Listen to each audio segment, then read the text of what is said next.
ইমানদারের জন্য প্রত্যেকটা মুহূর্তই মূল্যবান এবং দামি। এজন্য কোনো সময় যেন, কোনো একটি মিনিটও, একটি মুহূর্ত যেন আমল ছাড়া না অতিবাহিত হয়।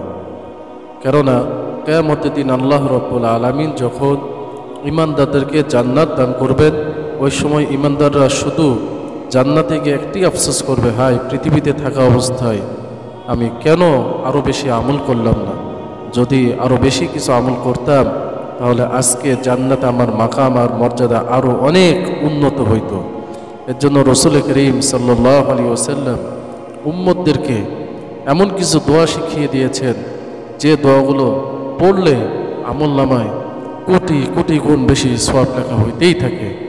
এ সম্পর্কে হাদিস তিরমিজি শরীফ এবং সুনান ইবনে মাজাতে হাদিস বর্ণিত হয়েছে।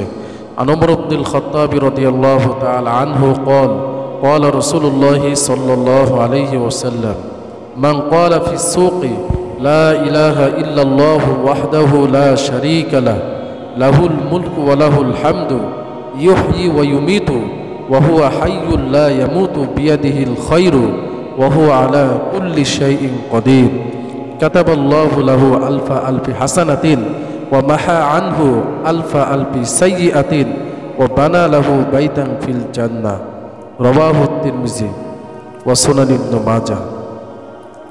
হযরত ওমর নবীজির বিশিষ্ট সাহাবী হযরত ওমর ইবনুল খাত্তাব রাদিয়াল্লাহু তাআলা আনহু থেকে বর্ণিত, তিনি বলেন রাসূলুল্লাহ সাল্লাল্লাহু আলাইহি ওয়াসাল্লাম ইরশাদ করেছেন, যে ব্যক্তি বাজারে প্রবেশ করার সময় বলে লা ইলাহা ইল্লাল্লাহু ওয়াহদাহু লা শারীকা লা লাহুল মুলকু ওয়া লাহুল হামদু ইউহয়ি ওয়া ইউমীতু ওয়া হুয়া হাইয়্যুল লা ইয়ামুতু বিয়াদিহিল খায়রু ওয়া হুয়া আলা কুল্লি শাইইন কাদির।